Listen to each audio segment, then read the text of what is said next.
everyone, welcome back to another grammar lesson. So today we're going to be going over practice questions that are based off of diction, idioms, and register. So make sure to stay tuned with us. Okay, before we begin, like always, we're just going to introduce ourselves. Hi, I'm Eileen, and I'm going to be going into 9th grade this year.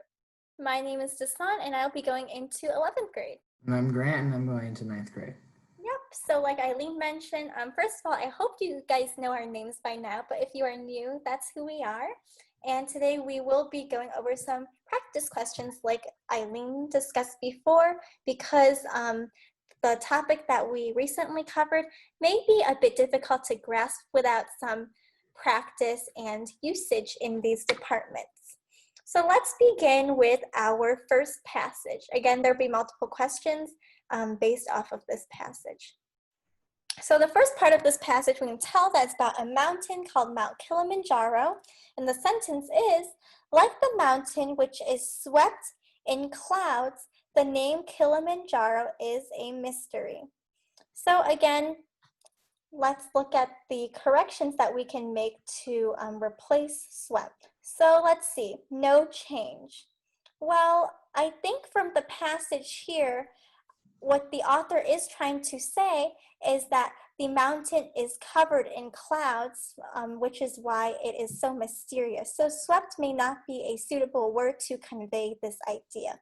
So perhaps we should rule that out first. Surfaced, this does not really make sense.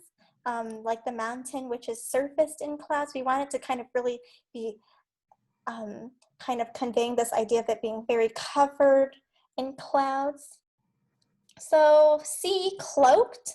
Yeah, I guess that kind of makes sense. Like a cloak, it's covering the mountain, which may be why it seems mysterious. And D, vanished. Well, the mountain is not disappearing in the clouds, so that kind of does not really express what the author is trying to say. So, like we see here, we can tell that this question is testing our use of diction, which, if you need a reminder, is the author's choice of words. We can see that swept is not the correct choice of words, and the correct one, like I said before, will be C, cloaked, because it kind of hints at Mount Kilimanjaro being very mysterious with that cloak covering the mountain. Okay, let's move on to the next question. Okay, so this one is, I'll read the sentence first. Although Mount Kilimanjaro was once a volcano that erupted regularly, it exhibited a dearth of activation for thousands of years. So let's look at the choices of corrections. So the first choice is going to be no change. So no change. This seems like dearth is a pretty big word, and I didn't even know how to pronounce it. I've never heard it before or heard it being said. So, and the rest of the passage seems pretty not as formal. So no change seems like a bit of like this underlined portion seems a bit more formal than the rest. So no change doesn't seem like the right answer here. Choice B would be been pretty quiet. So that seems a little bit too casual. Like pretty quiet is like kind of maybe something you'd say to a friend, especially like the word pretty. That's not really used in, that's usually only used for like casual stuff, talking to a friend. So we can rule that out. Choice C, laying low. So if we replace that, it has lain low for thousands of years. Also sounds a little bit, how do you describe this? Like a little bit off in this context. So I feel like we could rule that out too, but we should also look at the last choice. It has remained dormant for thousands of years. Now that sounds very similar in formality or register to the rest of the paragraph or sentence. So I think that would be the right one to go with. And it's correct. In this case, the skill tested is register, and I kind of explained that as we went. Okay, so let's move on to our second passage. Eileen, would you like to go through this one? All right, okay. So the sentence given to us in this case is, elevated throughout Southeast Asia, the durian resembles a cross between a porcupine and a pineapple. Okay, so the corrections that were given that we can make is A, no change. So in this case, elevated doesn't seem like the right word to use, as elevated doesn't seem to go along with the rest of the passage. Okay, and then we have B. Perpetuated. It sounds a bit too formal in this context of this passage. Okay, so let's look at our next. And also just to add on to that, perpetuated also does not really make sense. Same with elevated. All right, okay, and then C is activated throughout Southeast Asia. Activated also doesn't seem like the right word to use in this context. And then we have D, cultivated. Okay, and those other three options, A, B, and C, all don't seem to make sense or fit the definition that the author is trying to use. So D would be the best choice, cultivated. And this skill tested is diction. Okay, so I guess I'll do the next one. So we're continuing with passage 2 about durian, which is a very nice fruit if you have tried it. It says, the durian smell can elicit reactions ranging from deep appreciation to intense disgust. So let's look at the corrections we can make to categorize this question. So obviously, as per usual, our first example is no change, but let's take a look at the next few examples to kind of compare. Okay, B, elicit reactions ranging, comma, from. So right away, even if I don't know what elicit means, or I don't know how to use this ranging phrase, this answer would be incorrect because a comma is actually unnecessary in separating ranging and from, as you would probably have saw in our idiom slideshow. Okay, so now for C, this says, elicit reactions that range from. So I can see that now we have an example of a commonly confused word between elicit and elicit. So elicit kind of means to procure times create, result in, while, so that was elicit with an E, while elicit with an I would just stay in the sentence. If you do know what it means, it actually means something like secret, something that is kind of not allowed.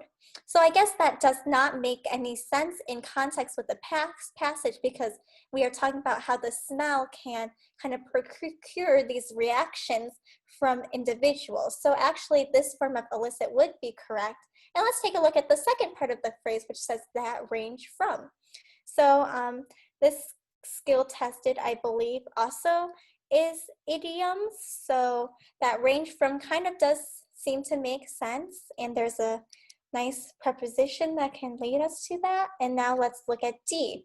The durian smell can elicit reactions ranging deep appreciation to intense disgust. So again, that doesn't really sound right. And usually, but it's not always the case, but sometimes correct answers are the only ones that actually do sound right. So from what I said, the skill tested, like I said before, was commonly confused words with elicit, and as well as the idiom and how it's actually used for with the to versus ing form with range, and that ranges from ranging. And we can see that the correct answer is actually C. Okay, so that was actually a two-parter. Right? Oops, I started talking, I was muted. Okay, so the next passage, it starts off from the ... So like it starts from the middle of a sentence. So I'll read it first. People claim that it is often similar with the smell of rotten onions, turpentine, is that right? Yes. Okay, or sewage. So this is probably continuing to talk about durian. And so our choices of corrections are going to be A, no change. So when I read this, I think I might have paused a little bit, I'm not sure, but people claim that it is similar with the smell of rotten onions, turpentine, or sewage. So that sounds a little bit off with the with that. So no change is probably not the right answer here, but we got to look at all the choices. So for B, we have from. People claim that it is similar from the smell. That still doesn't really sound right. People claim that it's similar from the smell. Yeah, it's a little bit, still sounds a little bit weird. If we replace it with to, people claim that it is similar to the smell of rotten onions, turpentine, or sewage. That sounds a lot better, but let's just look at choice D still. In, people claim that it is similar in the smell of rotten onions, turpentine, or sewage.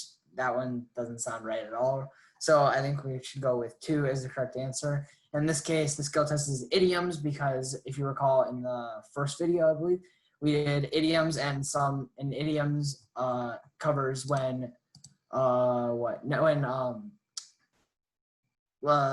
words have to be followed by particular prepositions, and in this case, the particular preposition has to be to. Yeah, so like Grant said, there really isn't no like set way that you can kind of determine which prepositions go with which idioms. It's kind of, this is like where reading comes into play, and the more you read, the more you know how to use these words. Yeah, so that's why we kind of base it off of sound sometimes. Okay, next passage, Eileen. Okay, so we're given a sentence which is, on the other hand, the durian's taste has been compared to that of caramel. Some people even claim to call it sublime. Okay, so let's look at our choices. So, oh, actually, no, this one is a question that we're supposed to answer. Okay, so if the writer would like to show that praising durian can have negative consequences, which of the following best accomplishes this goal? Okay, I guess they still give you choices. Okay, so A is no change. Okay. Okay, so all right, and then our next option is dare. Claim seems to work kind of in this case, but let's just keep looking. So B is dare. Okay, and then C is want, and then D is intend. Okay, so from what we can see here, dare, want, and intend both seem, all seem kind of a bit not what the author is trying to intend. So, oh, but it's asking you though, the author is trying to show that praising durian can have negative consequences. So if they're trying to, if the author is trying to have a negative tone towards durian, then I feel the author would want to say dare. Okay, yeah, and the skill tested is diction, as is the author's choice of words, and yes, B, and the correct choice is B, which is dare. Yeah, because it's the only one that has a negative connotation. Okay, and I think this is our last example. This is actually from a different passage, so it should be passage 3. Our sentence is, wood sculptures are vulnerable to decay, insect damage, and fire. That's one sentence to introduce what's being said. As a result, they hang around much less often than sculptures made out of durable material. So let's look at these corrections. We have no change, B, dry out, C, survive, D, remain. But with sculptures, so I can tell that the register is actually kind of semi-formal, not too formal, not too informal. So I would suggest that hang around does not fit quite into this sentence because it may be too casual, too colloquial. So no change will be ruled out. Similarly, dry out is also a bit too casual. There's a better way of phrasing this to make it sound more formal. So I would also cross that out. And survive, well, that seems to fit, I guess, because it is very easy to understand, but still has the semi-formal tone, this aspect to it. And let's consider the last answer before concluding. D, remain extant. Extant is a bit of a big word, and we see there's not many big words in this passage, so I would argue that D is not correct because it's too formal. So let's see if I'm correct, and yes I am, because survive is the only moderately formal choice we have out of the answers. So you can see that these sample questions are very predictable if you know what they are discussing and the category in which they fall into. But if you would like more practice, I have a link here that has some more SAT questions of some of which I pulled out for this slideshow, and also their answers. So if you would like more practice, please go there. And without further ado, we hope you enjoyed this video, and if before we end, please make sure to like, subscribe, and please be sure to ring that notification bell to be notified of our upcoming videos. We usually post every Monday, Wednesday, and Friday, 3 times a week. And yeah, we hope to see you then. So thank you guys. Bye.